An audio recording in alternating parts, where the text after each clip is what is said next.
अस्सलामुअलैकुम नाज़रीन, आज हम अपने तीसरे एपिसोड के साथ मौजूद हैं। हमारे साथ डॉक्टर फ़ारूक साहब बैठे हुए हैं। तो आज हम जिस मौजू पर बात करने वाले हैं वो है टाइप 2 डायबिटीज़। तो डॉक्टर साहब, आप बता सकते हैं कि ये टाइप 2 डायबिटीज़ है क्या और ये किन लोगों को होती है? जैसा कि मैं पहले भी बता चुका हूँ कि डायबिटीज़ की 3 बड़ी टाइप्स हैं, टाइप 1, टाइप 2 और जेस्टेशनल डायबिटीज़। टाइप 1 के बारे में हमने पहले बात की थी।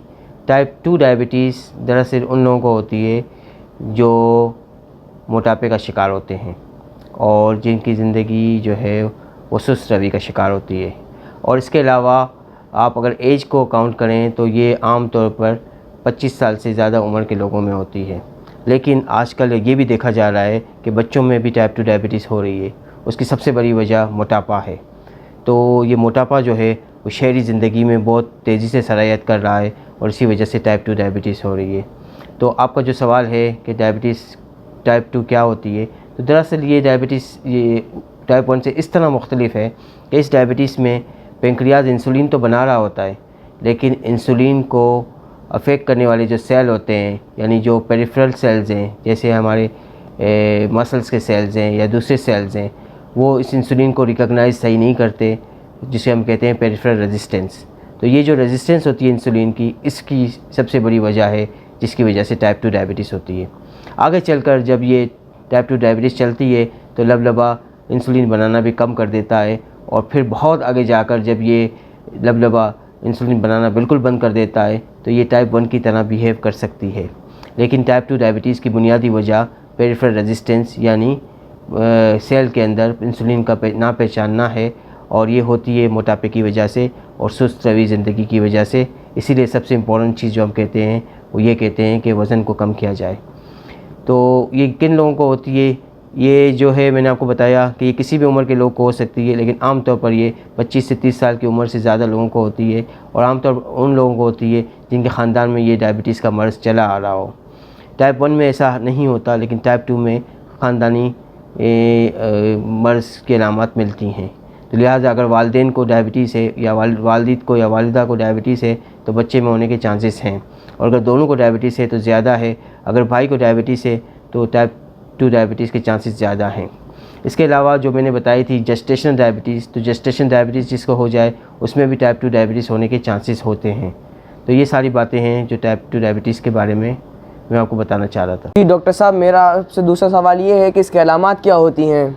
जी, अलामात के बारे में ये है कि कुछ लोगों में इसकी कोई अलामात नहीं होती और कुछ लोगों में ऐसी अलामात होती हैं जिसको इग्नोर किया जाता है। जैसे फ़र्ज़ करें 30 साल के आदमी को अगर पैरों में जो है थकन का एहसास हो रहा है या एहसास होता है कि पैर सुन्न हो रहे हैं, या 40 साल के आदमी को ऐसा लगता है कि जो है उनको कमज़ोरी महसूस हो रही है, तो वो इसको इग्नोर करते हैं और उम्र का तकाज़ा कहकर इसको मामूली समझते हैं। लेकिन ये डायबिटीज़ की अलामत हो सकती है।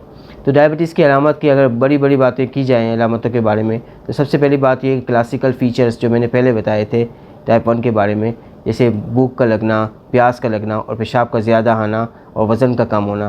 तो टाइप 2 डायबिटीज़ में ये चीज़ें हो सकती हैं, लेकिन ये चीज़ें आम तौर पर नहीं मिलती।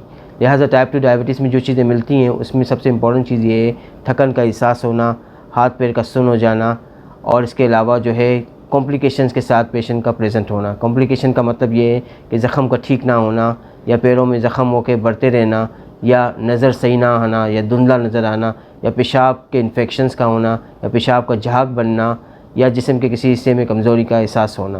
तो ये जो अलामतें हैं, इन अलामतों को देखकर डॉक्टर फिर फैसला करते हैं कि टेस्ट किया जाए।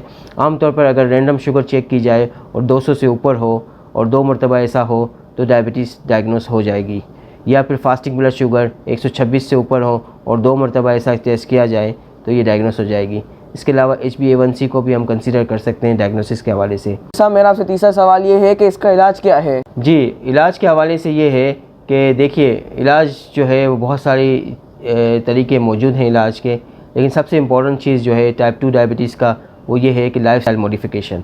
लाइफस्टाइल मॉडिफिकेशन का मतलब ये है कि आपने वर्जिश करनी है और आपने सुस्ती वाली ज़िंदगी से इज्तनाब करना है और अपनी खुराक का ख़याल रखना है।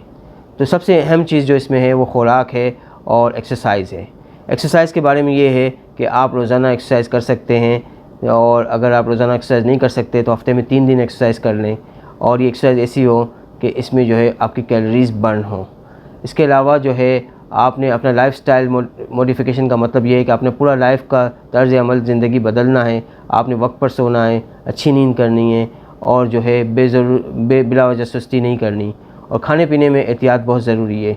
सिर्फ शुगर से ही परहेज़ नहीं करना, बल्कि बहुत सारे कार्ब्स भी आप नहीं ले सकते, जिनमें चावल और ये गंदम का आटा वगैरह भी शामिल हैं। तो बहुत सारी चीज़ों से आपको इज्तनाब करना पड़ेगा, लेकिन बहुत सारी चीज़ें आप खा भी सकते हैं।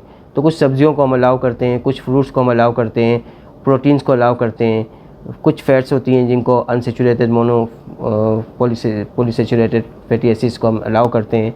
कुछ ऐसी चीज़ें होती हैं जो कि अच्छी हैं, जैसे फ़िश का खाना अच्छा है। इसके अलावा जो है कुछ सब्जियां हैं जो कि अच्छी होती हैं, जैसे ग्रीन वेजिटेबल्स हैं। तो इसी तरह से डाइट के ऊपर एक पूरा जो है वो आप एक लेक्चर अटेंड कर सकते हैं, जो आइंदा मैं अपने चैनल पे भेजूँगा। इसके अलावा जो दवाइयाँ हैं उसमें सबसे अहम दवाई वो होती है जो ये पेरिफेरल रेजिस्टेंस को कम करती है। जैसे मैंने बताया कि सेल्स जो है वो इंसुलिन को रिकॉग्नाइज़ नहीं कर रहे हैं क्योंकि उनमें रेजिस्टेंस हो गई है। तो सबसे पहली दवाई जो हम देते हैं वो मेटफॉर्मिन होती है, जो कि इंसुलिन की रेजिस्टेंस को कम करती है। ये सबसे पहली दवाई है और किसी भी डायबिटिक के पेशेंट को दी जाती है। ये इंसुलिन की रेजिस्टेंस को कम करने में बहुत मदद देती है और इसके और भी बहुत सारे फ़ायदे हैं। इसके अलावा दूसरी बहुत सारी दवाइयाँ हैं जो लबलबे से इंसुलिन को निकालती हैं, और इसके अलावा कुछ और दवाइयाँ भी हैं जिनके डिफरेंट फंक्शंस होते हैं। तो ये सारी दवाइयाँ मिलकर डायबिटिक के पेशेंट को, जिसको टाइप 2 डायबिटीज़ है, उसको ठीक कर सकती हैं। लेकिन फ़र्ज़ करें कि टाइप 2 डायबिटीज़ के पेशेंट की शुगर बहुत ज़्यादा है और डायग्नोसिस के वक्त उसकी शुगर जो है 500 से ऊपर है, 450-500 है, तो उस वक्त हो सकता है कि हमें कुछ अरसे के लिए इसे इंसुलिन देनी पड़े, क्योंकि इसको हम कहते हैं ग्लाइसेमिक टॉक्सीमिया। इसका मतलब ये होता है अगर हम इसको कोई और दवाई देंगे तो जितनी भी आप दवाई उसको दे दें उसका फ़ायदा नहीं होगा, क्योंकि ये जो ग्लूकोज़ है ये ख़ुद से टॉक्सिक इफ़ेक्ट रखेगा लबलबे पर, तो लबलबे को काम नहीं करने देगा। चाहे आप कितनी ही ऐसी दवाइयाँ दे दें जो लबलबे को स्टिमुलेट करती हैं और वो इंसुलिन को सिक्रीट नहीं करा पाएंगी। तो इसलिए कुछ अरसे के लिए इंसुलिन देकर फिर हम उनको गोलियों पर मुंतकिल कर सकते हैं। तो ये ट्रीटमेंट स्ट्रेटजी होती है। डेफिनेटली आपने किसी अच्छे मॉलिज के पास जाना है और उनको उनके मशवरे पर अमल करना है, अपने लाइफस्टाइल को चेंज करना है, ताकि आपको इससे ज़्यादा से ज़्यादा फ़ायदा हो। ऐसा मेरा आपसे आखिरी सवाल ये है कि इससे क्या निजात मुमकिन है? देखिए, बहुत अच्छा सवाल किया आपने। बहुत सारे लोग ये सवाल करते हैं कि क्या शुगर का मर्ज़ हो जाए यानी डायबिटीज़ हो जाए तो इससे निजात मुमकिन है या नहीं, और हम हमेशा ये जवाब देते हैं कि इसका कंट्रोल मुमकिन है, इसका क्योर मुमकिन नहीं है। यहाँ मैं ये बात बताना चाहता हूँ कि टाइप 1 डायबिटीज़ अगर हो गई है तो उसका वाकई कोई क्योर नहीं है, लेकिन टाइप 2 अगर डायबिटीज़ है और इनिशियल स्टेज में है, कॉम्प्लिकेशंस नहीं हुई और जो है मरीज़ ये चाहता है कि उसे निजात मिल जाए, तो निजात मिलने के चांसेस हो सकते हैं, लेकिन उसे बहुत मेहनत करनी पड़ेगी। सबसे पहला काम तो ये करना पड़ेगा कि वज़न कम करना होगा। लाइफस्टाइल मॉडिफिकेशन की जो बातें मैंने बताई कि वर्जिश करना है, अपने खाने पीने के तरीके को, अपने उठने बैठने के तरीके को, अपने सोने के तरीके को चेंज करना है और डाइट पे कंट्रोल करना है। अगर ये सारी बातें की जाएँ तो यकीनी तौर पर बहुत मेहनत के साथ 3 से 6 महीने या 1 साल के अंदर इस डायबिटीज़ से निजात भी मिल सकती है। लेकिन बहुत कम ऐसा होता है, क्योंकि इंसान जो है वो इतनी सारी एहतियात और इतनी सारी परहेज़ और लाइफस्टाइल मॉडिफिकेशन इतना ज़्यादा कर नहीं सकता अपने माहौल की वजह से, तो ये बहुत हद तक मुश्किल हो जाता है। इसी वजह से हम ये कहते हैं कि इसको कंट्रोल करना मुमकिन है। अगर आप दवाइयाँ खा रहे हैं और इससे कंट्रोल आपका हार आए तो इस कंट्रोल को इस तरह रखें कि ये अब कॉम्प्लिकेशंस ना करे, क्योंकि अगर एक बार इसने कॉम्प्लिकेशन शुरू कर दी तो फिर ये कॉम्प्लिकेशन बढ़ती रहती हैं।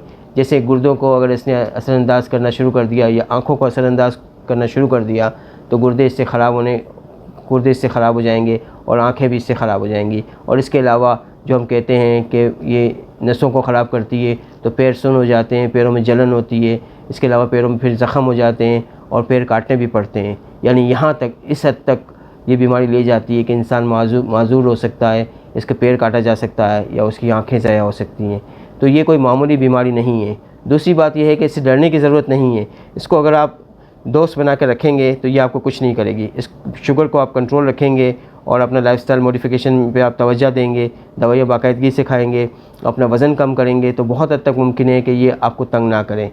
लिहाजा अपने मौलिज के मशवरे पे अमल करते रहें और इससे आपको निजात मिल सकती है अगर आप बहुत ज़्यादा मोटिवेटेड हों। तो नाज़रीन, ये था हमारा आज का एपिसोड। अगली दफ़ा फिर मिलेंगे। अल्लाह हाफ़िज़।